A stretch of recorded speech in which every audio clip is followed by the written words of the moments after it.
दीपावलीच्या दिवशी दिवे लावणं म्हणजे यमाला दीपदान असते. यमाची मृथा नावाची बहीण होती, काळाची बहीण. तिनं सांगितलं, दादा माझ्या घरात कोणीच मरू देऊ नकोस. यमानं सांगितलं, ताई या पृथ्वीवर वाचण्यासाठी एकही नाही आला, पण तू एक काम कर, धनत्रयोदशी, नरक चतुर्दशी, अमावस्या, बलिप्रतिपदा आणि यमद्वितीया 5 दिवस सर्व दिशेला दिवे तोंड करून दिवे लावा. एरवी कोण्याही दिशेकडे दिवाचं तोंड करत नसतात. माणूस मृत्यू पावल्यावर दक्षिणेकडे तोंड, बलिपिंड द्यायचा असेल तर दक्षिणेकडे तोंड. एरवी दीपावली एक असा सण आहे, कोणीकडेही दिव्याची तोंड करा. यमाला दीपदान. या दीपदानामध्ये काळ प्रसन्न झाला आणि मृथा नावाच्या बहिणीला म्हणला, ताई ह्या दीपदानाच्या पुण्याने एकच करील, तुझ्या घरातला केस पिकल्याशिवाय माणूस. काही श्लोक तुला ढगायला लागली कळ गाणं पाठ असेल ते म्हणतो का जेवताना. फार सुंदर श्लोक म्हटले. पाणी फिरवलं. घंटा कशा करता वाजितो अजून लय घंटा येईल पत्ता नाही. एक जण म्हणला घंटा याच्या करता वाजवायची, मी आलो म्हणून देवाला सांगायचं. आणि ते झोपलेले होय. देव ज्याच्या नावानं झोपला त्याला भिंतीला टेकलेला असते. त्याच्यापुढे शेणाचा गोळा असते. 2-3 उदबात्यान म्हाताऱ्या रडायल्यात, कसे दिसायलेत बाई. मी आणलं ते तिकून आहे, मी ऐकून.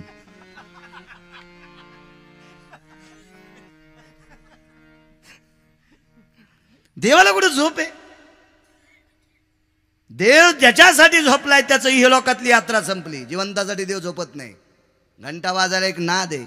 नाद लुब्ध भय घंटा भयाना चित्तर व्रस निर्भयतति जाये सुधाति छंदम पराति कोपम विन्मिक्षया मस्तिक्षाना. ती घंटा सुद्धा अशी असावी, कासं किती, पितळ किती, तांब किती, त्याचा लोलक किती, त्याचा नाद उमटल्याच्या नंतर हृदयावरलं प्राबल्य गेलं पाहिजे, चित्त शुद्ध स्थिर झालं पाहिजे आणि देवाचं दर्शन घेण्याकरता गोड. नाही तर जवळी नाही चित्त काय मांडी येले प्रेत. याच्याकडे घंटा आहे. पाणी का फिरवावं त्यासाठी शास्त्र आहे. श्लोक का म्हणावा. आपण जेवत असताना श्लोक म्हणून गजर करावा, म्हणजे श्वासनलिकेमध्ये आणि अन्ननलिकेत असलेला अडथळा तो दूर होत असतो. मग आपल्याला ठसका लागत नाही. हे झालं विज्ञानाचं कारण. आणि म्हणून शास्त्राची खुट्टी हाणली. श्लोक म्हणी जा. जसा मोकळा होतो स्वामीजी. श्वासनलिका मोकळी होती, अन्ननलिका मोकळी होती. फायदा नाही त्याच्यासाठी. भात अगोदर का खावा याचं सुद्धा शास्त्र आहे. पण बरीच लोक भाताच्या बोकांडीवर दुरून ठेवतात. दुरणाच्या खालीच भात दाबला. लय दूर न्यायला कळत नाही. भात दुरणाखाली दाबीत नसतील म्हणून का हे पण आता भागवत करायला सांगा. चला पुढे सरकू. असंच लांब होतं बघा. उभाट्यावर थांबलं की रान कमी होतं. मग हा मध्ये बसला. हे श्लोक म्हणत असते त्यानं द्रोण तोंडाला लावला. एकीकडे सूर्य आणि एकीकडे चंद्र. अरे म्हणे हे आपलं नाही. तोपर्यंत सुदर्शन सोडलं. तुकडे एक राहू एक केतू.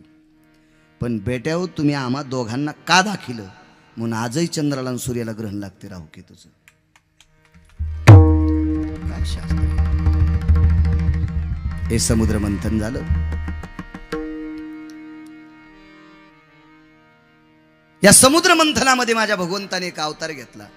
कुर्मरूप धरे धरी घन श्याम ग पर्वताशी पाठ देई देई घन श्याम ग कुर्मरूप धरे धरी घन श्याम ग. ती मंद्राचळ पर्वताची रई लाईत असताना कासवाचं रूप धरलं. बायकांनी रई लावली पाहिजे. अष्टांग हलते स्त्रीचे.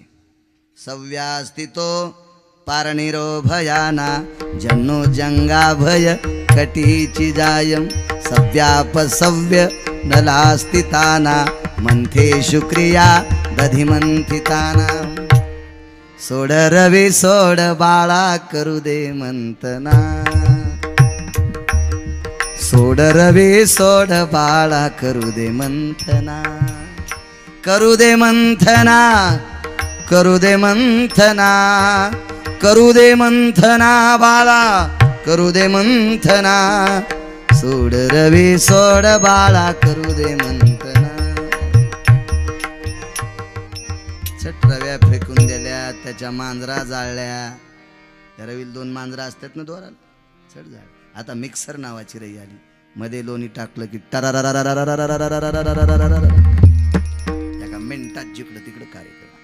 चला असू द्या, रई लावली. खाली जात होती म्हणून कासवाचा अवतार. मंदिरात कासव का असावा याचं फार मोठं तात्विक उदाहरण आहे. कधी जर या परिसरात कीर्तन असलं तर आठवण करून द्या अण्णा. कासवाचं मुद्दाम सांगेल, पुढे सरकतो.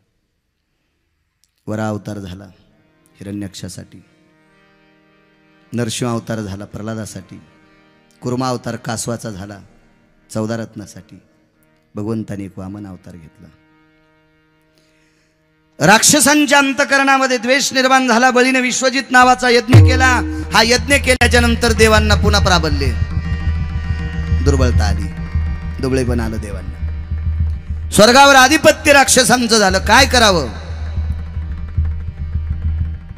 म्हणून जगाच्या मालकाने एका माऊलीच्या पोटी अवतार घेतला. त्या अवताराचं नाव आहे वामन भगवान की जय. वामनांच्या हातामध्ये कमलंडू आहे, हातात छत्री आहे, बगलात दर्भाची चटई आहे, पायात खडावा आहे, खुजट रूप आहे. वामन अवतार. हातामध्ये पळसाचा दंड आहे. का घेतला असन पळसाचा दंड? पितृशमनाचा विधी पळशाचा दंड असतो, त्याच्याकरता पलश लागतो, पळसाचं लाकूड.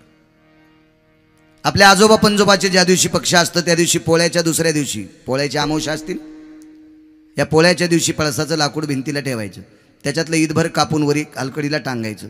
आपल्या आजोबा पंजोबाचे ज्या दिवशी पक्ष असतं त्या दिवशी त्याचा पाठ काढायचा आणि आपण जो पितर ठेवतो त्याच्या पायाखाली तिची पट्टी द्यायची आणि पाय धुवायचे. पितृदोष शमन. पळसाच्या लाकडात फार, कारण 11 वनस्पतीपैकी हवनासाठी पळस सुद्धा लागते. फार मोठी ताकद आहे त्याच्यात. वामनाने पळसाचा दंड घेतला. बलीचा यज्ञ चालू होता. त्या यज्ञात प्रवेश केला. द्वार खडा भगवान बली तेरे, द्वार खडा भगवान भिक्षाम देहिमा. राजा बळीच्या पत्नीने 2 मुठी 3 मुठी तांदूळ आणि 3 मुठी खारका टाकल्या. पण राजा बळी आले. बळीने सांगितलं, सूर्याच्या तेजाकडे बघितल्याच्या नंतर सूर्याच्या तेजाला लाजवील इतका तेजस्वी महात्मा आलाय. हा महात्मा नसून कोणीतरी अधिकारी असेल. सांगितलं महाराज जी आपण काहीतरी मागा. अरे सांगितलं मी आतापर्यंत काही मागतच नाही. ते खोटं बोलत होतो. कोण महाराज होतं माहिती तुम्हाला? पंढरपुरात. नकोय म्हणे. राजा बळीच्या एक शपक पुरा आहे. मला शास्त्राधार पुराणाधार वेदाधार नाही. राजा बळीच्या यज्ञ मंडपात एक जोडा बांधलेला होता. जोडा म्हणजे बूट उलटा. आमच्या यज्ञात आल्यावर मागावंच लागेल. नाही मागितलं की त्याला 3 जोडे मारायचे. देवाने विचार केला याच्या कशाला जोडे खायचे, याला तर वाजवण्यासाठी झालो. मग काय पाहिजे म्हणे. राजा देताल का? हो. 3 पावलं भूमी. सोडा संकल्प. ऊर्जेश्वतीचे पती षंड आणि आमरकाचे वडील मुनिश्री शुक्राचार्य दैत्यराज यांचे गुरु होते. सांगितलं राजा बळी हे महाराज नाही रे, हे महाराज नाही, हे पंढरपुरातला मालक आहे, द्वारकेतला मालक आहे. राजा बळी हुशार होता. ब्रह्मांडाचा मालक जर पठ्ठ्याच्या दारात भीक मागण्यासाठी आला असेल तर माझ्यासारखा दातृत्वान कोण असेल. मला संकल्प सोडायचा. पण गुरुच्या लक्षात आलं बळी वाया जाईल.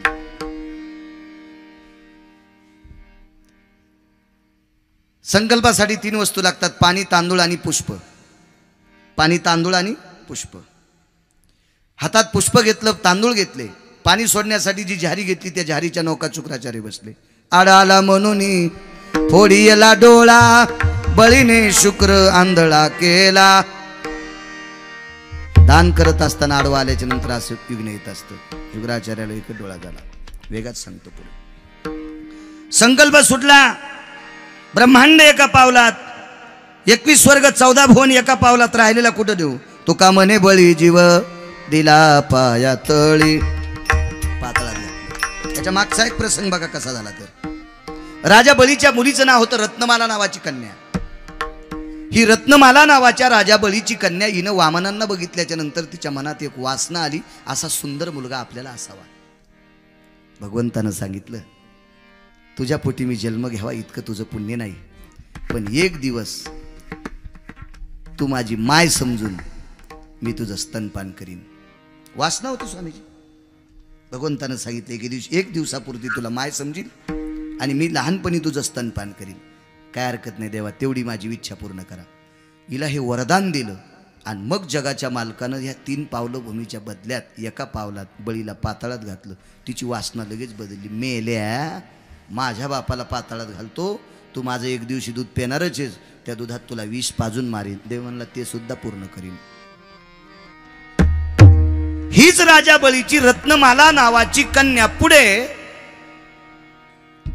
द्वापार युगात कोण म्हणून जन्माला आली? पुतना. वा. भरुनी काळ कुटस्थनी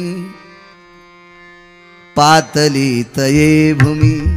ही पुतना, ही रत्नमाला, म्हणून तिचं नाव वासना आहे. वासना. पुतना कोण आहे? तो वासना आहे. ती पुढे जन्माला आली. देवाला मारण्यासाठीच भाव तिचा वासना. राजा बळी पाताळात ते हटकेश्वर नावाचं भगवान शिवशंकराचं अधिष्ठान. आतळ, वितळ, सुतळ, तळातळ, रसातळ, पाताळ. रसातळाच्या ठिकाणी सुंदरसं मंदिर. तिथं राजा बळी भगवान शिवजीचे भक्त. राजा बळीच्या दारामध्ये वाचमन कोण? पंढरपुरातला मालक. वाचमन. वाचमन. नारद एके दिवशी आले वैकुंठात. आईसाहेब रडू लागले. लक्ष्मी आईसाहेब म्हणजे आईसाहेब रडायला काय झालं? फार दिवस झाले ते नाशिकच्या बाजाराला म्हणून गेले, लासलगावच्या, आणि वापसच नाही आले. असं कधी होतच नाही हो नारदा. लई दिवस झाले मी लासलगाव पण सगळे एसट्या बघायले पण कोणाची एसटीतून उतरणत. नारदाला सिंहासन टाकलं बसायला, म्हणून सिंह प्रतिमा करण्याची पद्धत होती. नारद प्रसन्न झाले. नारदाने सांगितलं आईसाहेब तुम्हाला सांगतो पण कोणाला सांगू नका. ते लासलगावच्या बाजारातून सरळ रसातळाला गेले आणि बळीचा दार सांभाळायले. ठीक आहे. आईसाहेब एका पौर्णिमेच्या दिवशी गेल्या आणि राजा बळीला लाल रंगाचा दोरा बांधला. म्हणून राखी पौर्णिमेच्या दिवशी दोरा बांधत असताना एक मंत्र आहे, त्याच्यात बळीचं नाव असते. मी म्हणत नाही, गुत्त थोडं घेतलंय. डॉक्टर साहेब सगळ्या गोळ्या एकखट्या घेतल्यावर रिॲक्शन येते ना, म्हणून ते घरी गेल्यावर मंत्र पाठ करा तुम्ही. अण्णा सांगतो परवा दिवशी तुम्हाला 1 तारखेला.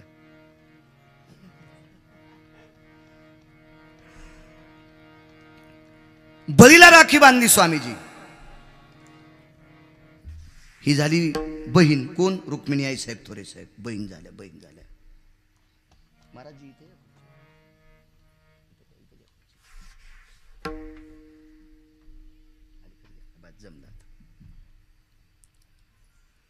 बहिणीने आपल्याला राखी बांधली. बहिणीला काय द्यावं अण्णा? काय देऊ तुम्हाला? हिला का गहू नव्हते ना, हिला का ज्वारी नाही, काहीच्या इथं तांदूळ नाहीत, काही तर हिच्या इथं कांदे नाहीत. लासलगाव मध्ये कांदे किती होऊ द्यायचे का नाही होऊ द्यायचे? जिच्या हातात आहे तिला लक्ष्मी म्हणतात. तिला काय करायचं? पैशाचं काय? सारीची गरज होय तिला. नाही पण ताई काहीतरी मार. काय नाही दादा, त्या दारातलं ते पोरग ते वाचमन आहे. असू दे वाचमन, पण बरं आहे तेच नाही ते. ती म्हणली तू यासाठी वाचमन आहे पण मालक आहे ना. पौर्णिमेच्या दिवशी सुटला. तेव्हापासून राखी पौर्णिमेचा सण आहे. भविष्योत्तर पुराणातलं चरित्र वाचा. भागवतात बघायचं नाही. पुन्हा म्हणताल बाळ्या काही बोलू तू. हो, तुम्हाला जायचं इकडं नाशिकला आणि बसले तुम्ही औरंगाबादच्या एसटीत. तसं कसं तुम्हाला नाशिक गौसन? भविष्योत्तर पुराणातलं चरित्र बघा. राखी पौर्णिमा. मी काल बोलून गेलो. त्वष्ट्याला मारलं इंद्राने. ब्रह्माहत्येचं पातक लागलं. कमळाच्या देठामध्ये बसला. त्याच्यावर कमळाचं फुल लक्ष्मीचं अधिष्ठान. हो, इंद्रानं बहीण मानलं. ती पौर्णिमा तीच होती म्हणून राखी पौर्णिमेचा सण आपल्याकडे आला. आपल्याकडे राखी पौर्णिमेचा सण एकच आहे. बहिणीनं राखी बांधा आणि त्याचा 2-4 हजाराला मुर्दा पाडावा. त्यानं नाही चांगली साडी घेतली की मेल्याचं माझ्यासाठी चट जळालं तिनं असं म्हणावं. असं नाही मंजुळा. राखी पौर्णिमेचा सण याच्यासाठी नसतो. त्याच्या पाठीमागं फार तत्व आहे. काही ठेवलं पाहिजे पाठीमागं. आपण कोण्या याच्यातली माणसं आहोत, काही बघितलं पाहिजे. काय नसतं आपल्याकडे. एक जणाला विचारलं मला, महाराज दिवे काऊन लावते दिवाळीला? म्हणलं का मला माहीत होतं ते उपेक्षात्मक बुद्धीने विचारायला. त्याला जर माहिती करून घेण्यासाठी विचारलं असतं ना गव्हाणे साहेब, तर त्याला पटकन सांगितलं असतं. माझ्या काय गोळ्या थोड्याच संपलेल्या आहेत. पण त्याला दाखवायचं होतं मी किती हुशार आहे. म्हणलं काय आपल्याला काय नाही. तुम्हाला माहीत नाही महाराज काय झालंय, अति थंडी वाढली आणि सगळ्यांनी छतावर दिवे लावले की थोडी उष्णता वाढते आणि थंडी निघून जाते. वारे वा, बहादर आहे सुमळ्या तू. तुला मेल्यावर मंदिरात मीठ लावून ठेवू म्हणजे कायमस्वरूपी तुझा आदर्श घेत जाऊ. दीपावलीच्या दिवशी दिवे लावणं म्हणजे यमाला दीपदान असते. यमाची मृथा नावाची बहीण होती, काळाची बहीण. तिनं सांगितलं, दादा माझ्या घरात कोणीच मरू देऊ नकोस. यमानं सांगितलं, ताई या पृथ्वीवर वाचण्यासाठी एकही नाही आला, पण तू एक काम कर, धनत्रयोदशी, नरक चतुर्दशी, अमावस्या, बलिप्रतिपदा आणि यमद्वितीया 5 दिवस सर्व दिशेला दिवे तोंड करून दिवे लावा. एरवी कोण्याही दिशेकडे दिवाचं तोंड करत नसतात. माणूस मृत्यू पावल्यावर दक्षिणेकडे तोंड, बलिपिंड द्यायचा असेल तर दक्षिणेकडे तोंड. एरवी दीपावली एक असा सण आहे, कोणीकडेही दिव्याची तोंड करा, यमाला दीपदान. या दीपदानामध्ये काळ प्रसन्न झाला आणि मृथा नावाच्या बहिणीला म्हणला, ताई ह्या दीपदानाच्या पुण्याने एकच करील, तुझ्या घरातला केस पिकल्याशिवाय माणूस नेणार नाही. शास्त्र आहे त्याच्या पाठीमागे. या दिव्याच्या प्रकाशात काय शक्ती असती एका पुराणात फार माहिती आली. पुन्हा कधी जरी योग आला कीर्तनात मुद्दाम श्लोक घेईन आणि तुम्हाला सांगत राहील. ही आपली सण आहेत, ही आपली उत्सव आहे, याच्या पाठीमागं फार शास्त्र आहे, नाविन्य आहे. इकडे लक्ष्मीने भगवंताला सोडलं, वामनांचं प्रकट झालं, परशुरामांचा अवतार, निक्षत्री पृथ्वी केली. सहस्रार्जुन नावाचा एक व्यक्ती बलाढ्यशाली होता, थोडा उन्मत्त झाला. परशुराम प्रगट झाले. परशुराम हे माता रेणुकीचे पुत्र होते. परशुराम हे जमदग्नीचे पुत्र होते. 5 लोक अत्यंत स्वामीजी रागीट होते. आपल्या संस्कृतीत 5 महाराज इतके रागीट होते, त्याच्यापैकी एक जमदग्नी होते. म्हणून जमदग्नी गोत्राच्या पोराला पोरगी देत नाहीत. ज्याचं गोत्र जमदग्नी आहे का त्याला शक्यतो देत नाहीत. हो, जमदग्नी गोत्राच्याला देत नाहीत मुली. हो, जावयाची कन्या रास शक्यतो नसावा. आता ज्याच्या कन्या राशीवाल्याचे झाले त्याचे असू द्या आता, पण बायडाट्यावर ज्याची कन्या राशी त्यानं पटकन खोडून टाका उद्याच. ज्याची कन्या राशी का त्यानं ती खोडून टाकायची आणि दुसरे घालायची तिथं रास. शास्त्र आहे त्याच्या पाठीमाग. वैकुंठवासी माधव महाराज मगर सांगायचे कन्या राशीचा पोप. फार विद्वान होते मगर महाराज. हो, या महाराष्ट्राच्या मातीतला पौराणिक क्षेत्रातला बादशाह. तितकं पुराण पाठ असणारा या महाराष्ट्रात आतापर्यंत कोणी जन्माला आलाच नाही. मी जिवंत आहे तोपर्यंत येणार नाही. काही काही ना अहंकाराचे पदाचे गंडलं चिटकून घेतले असतील, बाबा तो भाग सोडून द्या. पण माधव महाराज मगरच होते. गाथा नवनीत बघा, भाराचं गणित त्याच्यात आहे. काय टोक येते, काय विद्वत्ता असेल ती, काय नाविन. एकही शब्द कीर्तनात पुराव्याशिवाय बोलायचा नाही. त्याचं नाव कीर्तन. चांगली चांगली त्या काळातली विद्वान शंका त्यांना विचारित होते. पण आपल्या भारत देशात, आपल्या महाराष्ट्राच्या मातीमध्ये चांगली माणसं गेल्यावर मग आठवतात आपल्याला. काल एका माऊलीचं वाक्य मी ऐकलं. त्याने अनाथाच्या लेकरांना सांभाळलं त्या माऊलीनं. त्या माऊलीचं एक वाक्य मरणोत्तर लक्षात आलं. मला कर्नाटकमध्ये पुस्तकात माझा पाठ घेतला, पण महाराष्ट्रातल्या लोकांनी घेतलाच नाही. आपल्या महाराष्ट्रात मेल्यावर त्याला काही पण देतात, जिवंतपणी देत नाहीत.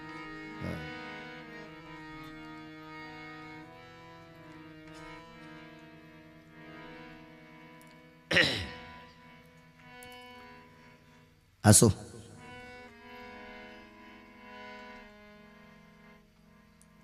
रेणुकेचे पुत्र.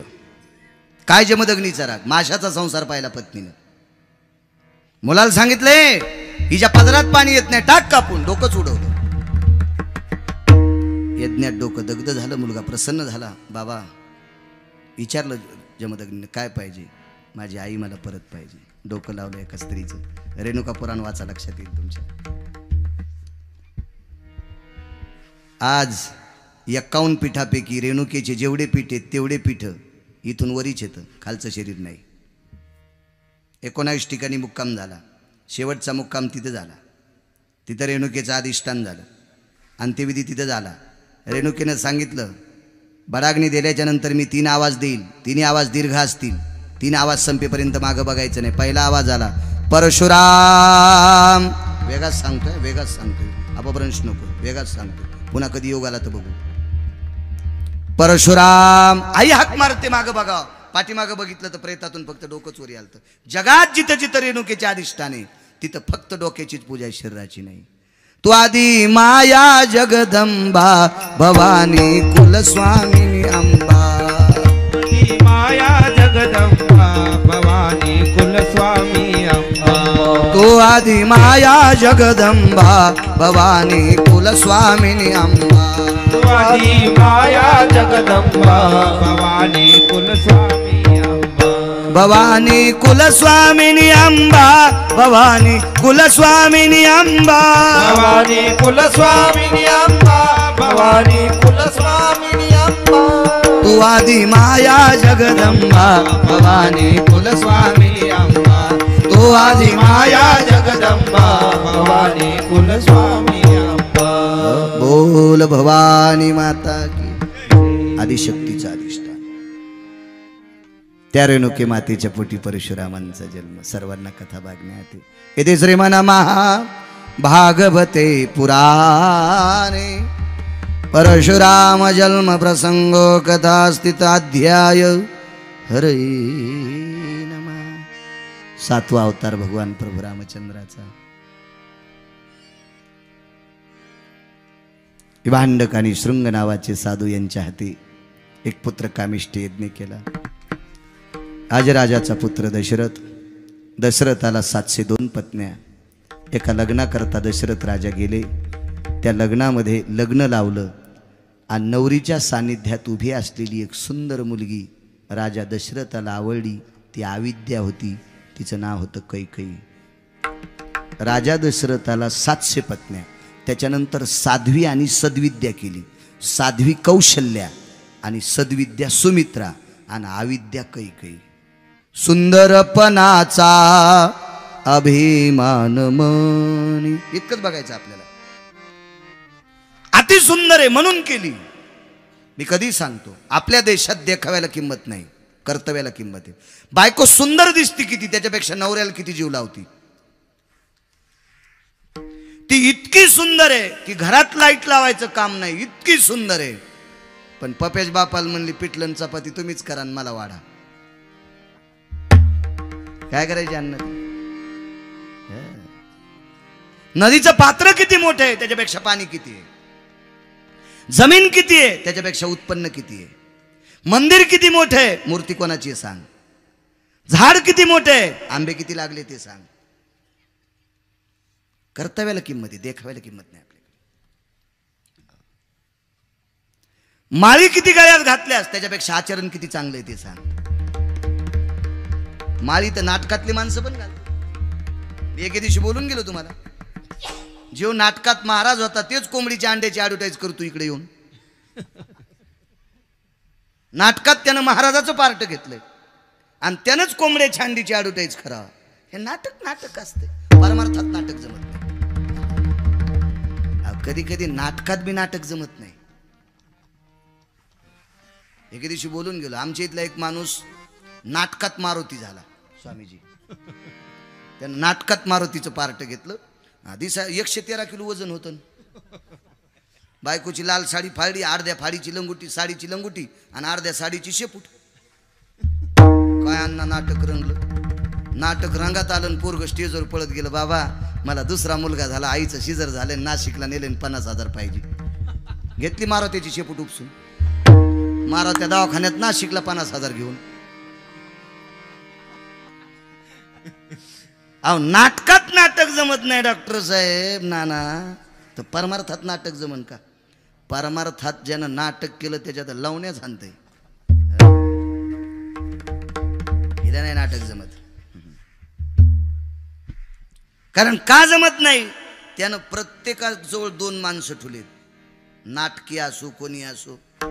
चित्रण गुप्ता भय व्याप्तेना कर्तव्याति भय अनिष्ट कर्मो नष्ट कर्म भय जायन्ते. चित्रं गुप्तं भय जायन्ते. चित्रं गुप्तं भय जायन्ते. चित्रं गुप्तं भय जायन्ते. चित्र आणि गुप्त त्यानं बिना पगारीची माणसं ठेवलेत. अंधारात होते उजेडात होते पुण्य, अंधारात पाप. तू उजेडात कर, अंधारात कर, कुठेही कर. हे लिहाल बसले. हा मुद्दा आठवला.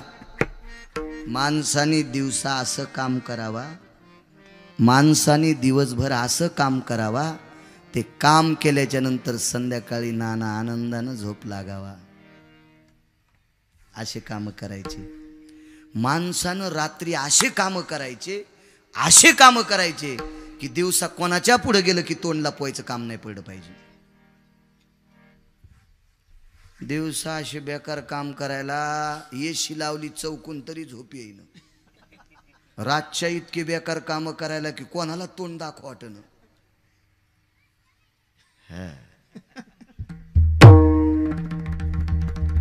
तपासायला मालक आहे. चित्रगुप्ताला जर नाही तुम्ही भ्यालात तर ते कना कना ते विठ्ठल जळी स्थळी भरला रिता ठाव नाही आज मी दृष्टीने पाहिला विठ्ठलच विठ्ठल सर्वत्र व्यापत आहे. तो देव यज्ञ केला. यज्ञ नारायण प्रसन्न झाले, प्रगट झाले. पूर्ण पिंडाचे माझे मारुतीराय. पवन सोत हनुमान महाराज की राम लक्ष्मण भरत शत्रुघ्न हे पुत्र. चैत्र महिना आहे, त्या मासातली नवमी आहे, दुपारचा दिवस आहे, सूर्य माध्यानी आहे. दोन प्रहरी काग सखे सूर्य थांबला, दोन प्रहरी काग सखे सूर्य थांबला.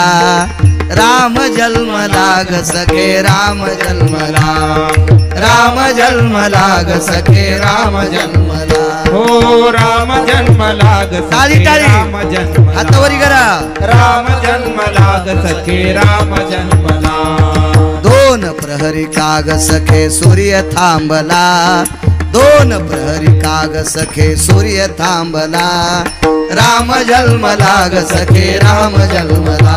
हो राम टाळी टाळी ग सखे राम जन्मला. हो राम जन्मला ग सखे राम जन्मला, राम जन्मला ग सखे राम जन्मला. राम जन्मला, राम जन्मला. प्रभु रामचंद्र भगवान की जय.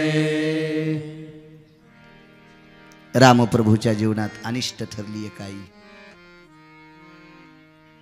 खूप विस्तारपूर्वक जन्मप्रसंग. कैकेयी इतक्या नालायक स्त्रीची कन्या होती. आईनं आपल्या मुलीला चांगले संस्कार लावायचे. याच्या अलीकडचं वाक्य सांगतो, आईनं चांगलं वागायचं म्हणजे मुलगी चांगलं वागत असती. वडील जे जे करीती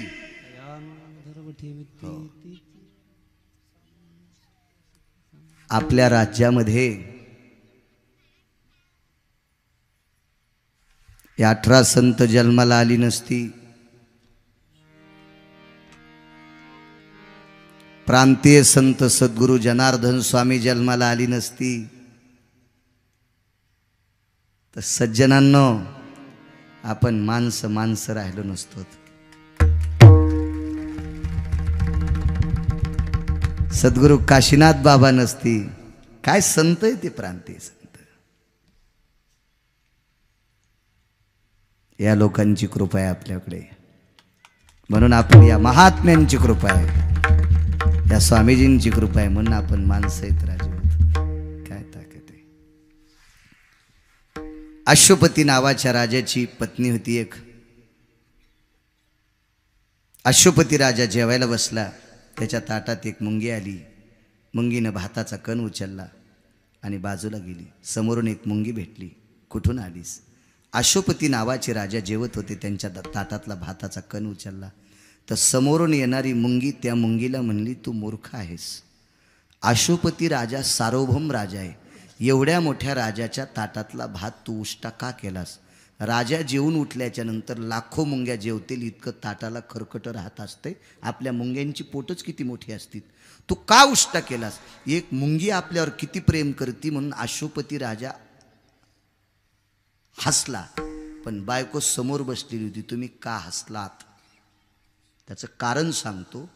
अश्वपती राजाला कीटकाची, प्राण्याची, मुंग्याची भाषा डिके नाना कळत होती, पण त्याचा अर्थ दुसऱ्याला सांगितला की तो स्वामीजी मरत होता.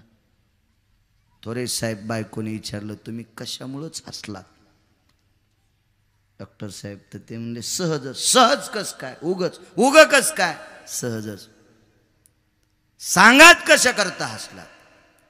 अरे मी मरण. ती म्हणली 10 बाऱ्या मरा, पण सांगा. प्राण्याची भाषा चतुर्कर्णी झाल्याबरोबर अश्वपती राजाने प्राण सोडला. कोणामुळं प्राण सुटला? बायकोमुळं. आणि या बाईच्या पोटी जन्माला आलेली पोरगी कैकेयी 14 वर्ष 27 दिवस बिना चपलाचा जगाचा मालक फिरला. एका घरातली बाई जर अधिकारी जन्माला आली तर त्या घराचं तेज सूर्यचंद्र येतोपर्यंत ते घर चमकत राहते. इतकी तुमची ताकद आहे. या देशाचं सर्वात मोठं जडवड रत्न काय असेल? माझ्या देशातली स्त्री आहे. इतक्या मोठ्या आहात तुम्ही, इतक्या मोठ्या. भगवान प्रभु रामचंद्र इति श्रीमन महाभागवते पुराणे सूर्यवंशास्थित भय जायते नृणानां भवाध्याय हरये नमः. पुढे चंद्रवंश. चंद्राला 27 पत्न्या.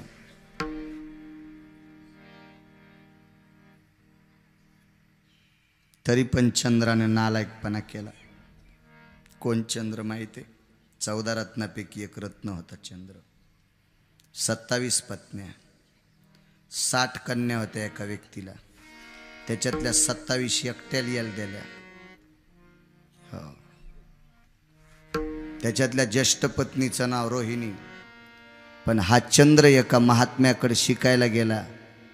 त्या महात्म्याचे धर्मपत्नी, तिचं नाव होतं तारा. बृहस्पती महाराजांची पत्नी तारा. या तारेशी अतिप्रसंग केला. तारेचं हरण केलं. सगळ्या लोकांनी स्वामीजी चंद्राला समजून सांगितलं, अरे गुरु महाराजाची बायको देऊन टाक रे. देऊन टाकली, पण तिला झालेला मुलगा बुध हा दिला नाही, तो ठेवून घेतला. बुध नावाच्या मुलाचा आश्रम झाला. त्या आश्रमावर एका राजाला पुत्रकामिष्ट यज्ञ केला. आता नावं ऐकू नका राजाचे, जरा एक्सप्रेस चालू द्या. हो. कोणती गाडी होती एक्सप्रेस काका? ती गीतांजली. ना ती मधले स्टॉप घेत नाही ना. आता असं समजा, कारण देवाचा जन्म करून आरती करायची आपल्याला. लीला उद्या पाहू. गीता होती. हा जबर आलं गीतांजली. योग असा आला, त्या राजाला मुलगा पुत्रकामिष्ट यज्ञ केला. पण कलावा सोडणारा यज्ञातला व्यक्ती होता. त्याला सांगितले मुलीच्या नावानं संकल्प सोड. झाली पोरगी. राजाला दुःख वाटलं. अगस्तीला आमंत्रित केलं, असं होत नाही. मग त्यांनी सांगितलं आमचा काय दोष आहे? राजपत्नीनं सांगितलं कन्याकामिष्ट यज्ञ. हा चला, मुलीचा पुन्हा मुलगा केला. तो मुलगा अंबिका नावाच्या वनात गेला. त्या अंबिका वन म्हणजे भगवान शिवशंकराचा ज्या वनाला शाप आहे त्या वनात गेला. त्या वनात पुरुष गेला की स्त्री होत होती. ही स्त्री झाल्याच्या नंतर भटकन बुध नावाच्या साधूच्या आश्रमावर, हा चंद्राचा पुत्र होता, त्या चंद्राच्या पुत्राच्या आश्रमावर गेली. त्याला लग्न करायचं नव्हतं. ही पाहिल्यावर लग्न करण्याची इच्छा झाली.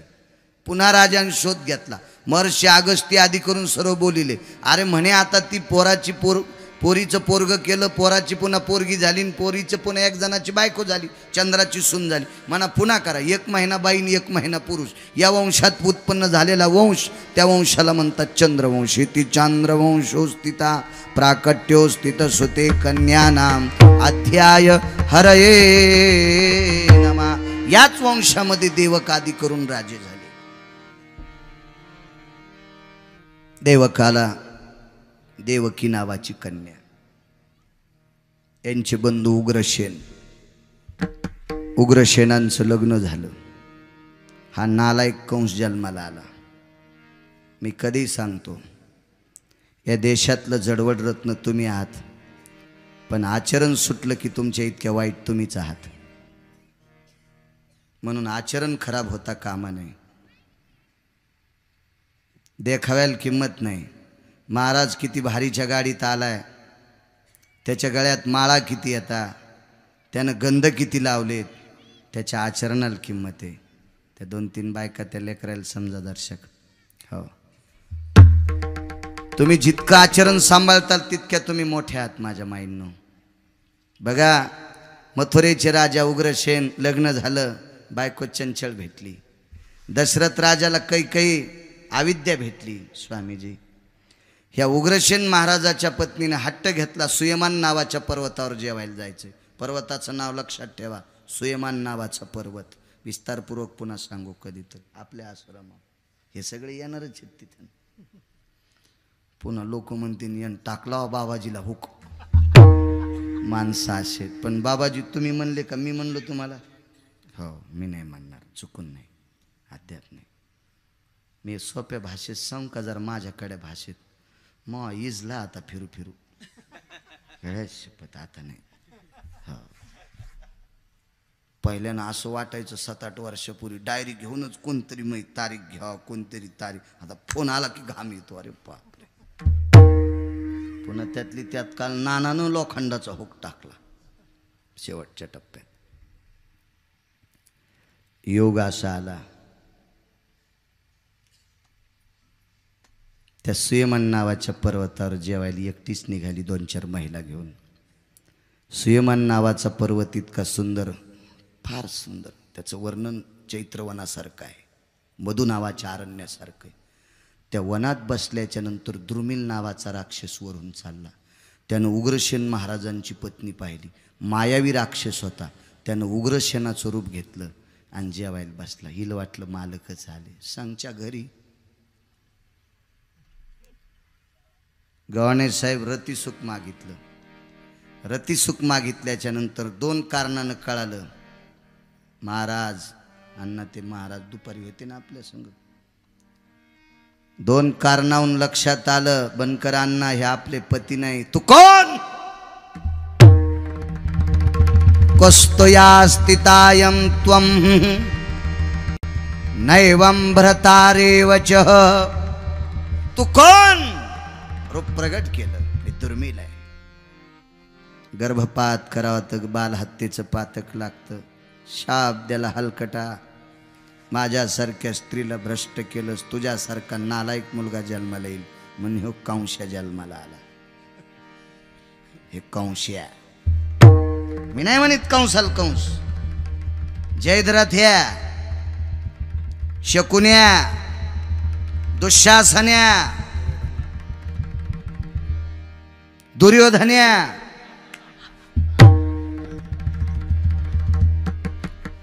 मोठी भाऊजाई आई समान असते. आई समान भाऊजाईला नानाजानं मांडीवर घेतलं तो हलकट दुर्योधन्या. हो, मोठी भाऊजाई आई समान असते म्हणून ह्यो दुर्योधन आहे. कोण शकुनी? सांगितलं तुम्हाला त्या दिवशी. सख्या बहिणीच्या पोरायला पत्ते खेळायला लावले.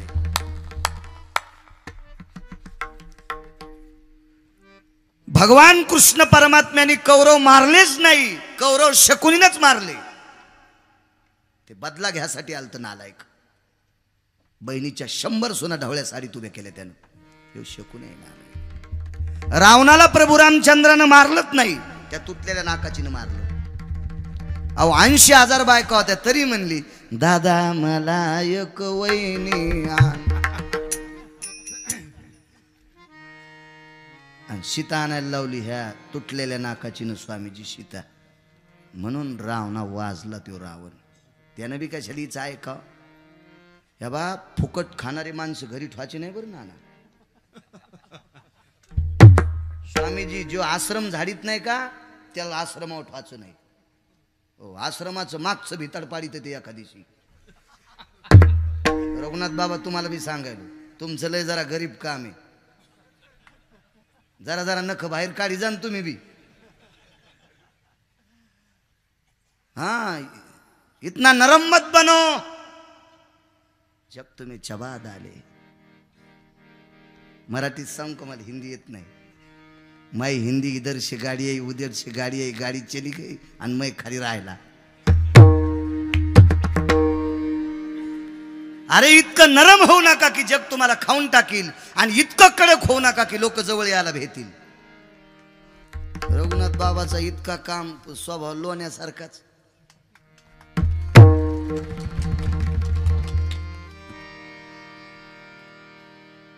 स्वामीजी फुकट खाणारी माणसं जवळ सांभाळले की पत्राच्या वाशे नाले मोजितीत, झोपड्याचे वाशे मोजितीत.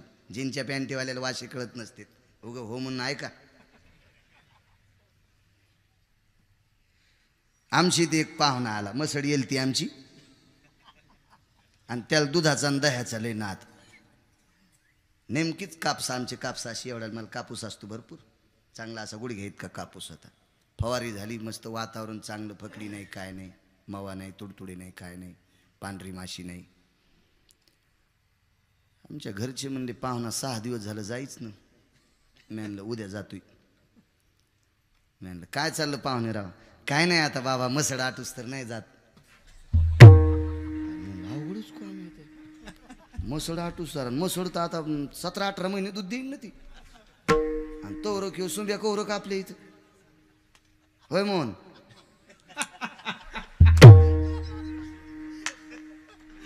हां, 2 तारखेला 1 वाजला की इथून जावं लागतं. काकानं सोय केली चांगल्या घरी, म्हणजे तिथंच राहत असते तोय. हां, हे उद्या कांदे निसायला ठेवते ना आपल्याला, म्हणून शहाण्या कांद्यानं 2 तारखेला पळ काढावं. आमच्या गड्याला म्हणलं उद्या फवारा करायचा. ते म्हणलं महाराज काय महागाईची औषधे, रोगच नाही कापसाव. मी म्हणलं तू मुकाट्या बस, 10 रुपयाची चुन्याची डबी आण, आणि डब्यात कालीलं बंद कर आणा चुना, आणि एक जरसं तोळाभर औषध टाकलं वास यावं म्हणून. आणि म्हणला फवाऱ्याला पेट्रोल. मी म्हणलं पेट्रोलचा घ्यायचा नाही, कुच्या घ्यायचा.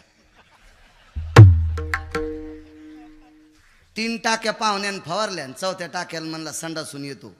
9 वर्ष झालं तो अजून आलाच नाही. इतका कसा संडासला बसला काय माहित बा, कुंभकर्णाचा चुलता होता का काय माहित, पुन्हा नाही आला. हे फुकटचन फाचन. बा रावणानं पडलंकेचं राज्य दिलं बहिणीला, राज्य सोडून भावाच्या घरचे तुकडे खाल्ले, बाई आणायला लावली, बहिणीनं मारला भाऊ. हो, आणि कौरव मारले सख्या मामानं गांधारीच्या भावानं, त्या शकुन्यानं.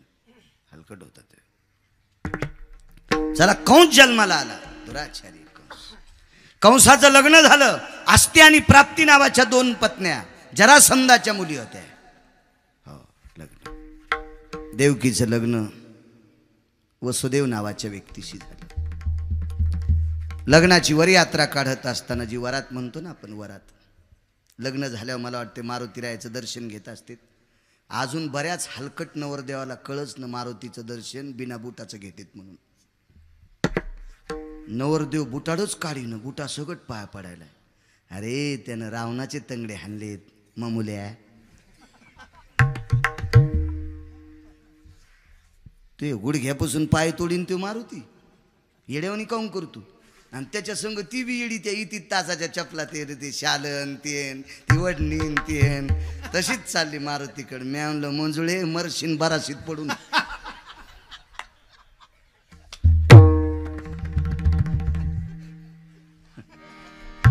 हो ना, याला अक्कल नाही, तुला तर अक्कल असं चप्पल काढ ना बाहेर. मारुतीचं दर्शन कोण्याच नवरीनं चप्पल घालायची नाही, नवरदेवानं चप्पल बूट घालायचं नाही. सासऱ्याच्या पैशावरल्या बुटावर टेकीत जातो, आजोर होतो तू यासारखा. आणि आता कोणासारखा झाला सुंबळे, तू कोणासारखा जरी झाला तर मेल्यावर त्याच्यात दारात ठेवावं लागतं येशीत. पुढचे खांदेकरी मागन, मागचे पुढन, मग वटीतले दाणे तिथे टाकतात, देतात फुकून लोक. मग कळतच नाही मारुती कोण. अहो काही काही चांगले माणसं पागल हो, गडबडीत आटोनं जायचं असं ना, उभं कर, त्या आटोवाल्याला म्हणतो उभं कर, उभं, चल चल. आणि याच्या हातात बिडी असती. आणि मारुतीच्या मंदिरापासून आता बिडी टाकून द्यावा तर रुपया चाललाय. बिडी अशी मागून धरी तू जय मारुती राय. अरे ज्यानं रावणाच्या मिशा जाळल्या तो धोतर मागून जळण सुंबळ्या. कशाला मारुतीला बिडी मागून दाखवतो सुंबळ्या. अरे टाक ना ती बिडी खाली. येडाय कधी मारुती, ज्यानं प्रभू रामचंद्राचा संसार मोड्याला जाग्यावर आणलाय. राम जी के साथ हनुमान नहीं बोते, राम जी के पूरे कभी काम नहीं होते, राम जी के पूरे कभी काम नहीं। चला इकडे त्या लग्नामध्ये आकाशवाणी झाली, हिच्या पोटी जन्माला 8वा बालक तुझा शत्रू। सर्वांना कथा बघण्यात आहे, फारच ऐकायचं असेल तर 2 तारखेला काल्याचं कीर्तन आहे, आणि काल्याच्या कीर्तनासाठी दुपारी 10 ते 12 काल आहे। तुम्ही म्हणताला आता इथं शिवाजी काकानं जागा काय केली असेल, ही सगळी जागा झाकून निघणार आहे, मंडप होणार आहे, सावली होणार आहे। उन्हात कशी बसवायचं तुम्हाला? हो, तुम्ही उन्हात आणि मी कसा इथं राहीन? तुम्ही सावलीत मी पण सावलीत, सुंदर मंडप होणार आहे। काल्याचं कीर्तन सोडायचं नाही कोणी। चिंतन कृष्णाचं सांगायला बाळू आहे काला, मग काला पप्याची माय ऐकायची नाही, तुम्ही कशी ऐकते? बरेच लोक म्हणते काल्याला मी आहे, ह्या मोहा काला आहे, तो हा काला कसा? तो हा सारा कालवाच झालाय। आमचा कालवा कोण ऐकायला? काला कृष्णाचा आहे, सांगायला बाळू आहे गिरगावचा। घेऊन या खटगे माराय धावला, हात धरला, पुरुषार्थ होता वसुदेवाकडे। कशी बायको मरू द्यावा, अक्षिदा पडल्यात आपल्या तिच्यासोबत, अंतरपट सुटलाय नका म्हणजे। मग बंदी शाळेत टाकलं, मुलगा झाला पहिला, आनंद उत्सव साजरा केला देवकीला पहिला मुलगा झाल्या। पण तिथं 6व्या क्रमांकाचे स्वामीजी संन्याशी पोचले, त्या संन्याशाचं नाव देवर्षी नारद। आणि नारदानं सांगितलं कंसा कसले पेढे येतं, मला भाचा झालाय, मी मामा झालो। नारद हसले, तर कंस म्हणला तुम्ही कसं काय हसले? नारदा, अरे शत्रू जन्माला आल्यावर कुठं आनंद उत्सव साजरा करीत असते? तर कंस म्हणला देवकीला 8वा मुलगा झाल्यावर मला मारणार आहे। तर नारद किती हुशार होते पा। नारद म्हणले कंसा 8 मुलं देवकीला झाले, तर लहान्यापासून जर 1 धरलं तर पहिला 8वा, आणि पहिल्याला 1 धरलं तर 8वा। मग कोणी कोण मोजते त्याचा मेळच नाही ना। हे कंश पळाला, धरलं पायाला की आपटीलच। पुण्य सारावया भेटे देवरूसे। नारद प्रगट झाले, याचं पाप वाढवायचं होतं। चला, एक जणाने विचारलं संन्याशानं असं सांगावं का? स्वामीजी, त्या संन्याशाचा दोष नव्हता, हे देवकीचं पाप होतं एका जन्मातलं। देवाची आई असेल तरी एका जन्मात 6व्या जन्मात पाप केलं, म्हणून तिचे 6 लेकर मरणार होते। 6ही मार काय पाप केलं? पुन्हा कधी योग आला माफ करा। प्रारब्ध क्रियमान संचिताचा भोग, भोगिल्याची भोग तो न सुटे। पुन्हा जर कधी योग आला तर मुद्दाम हाच अभंग घेईल आणि देवकीचं चरित्र सांगेल काय पाप होतं मागचं। हो,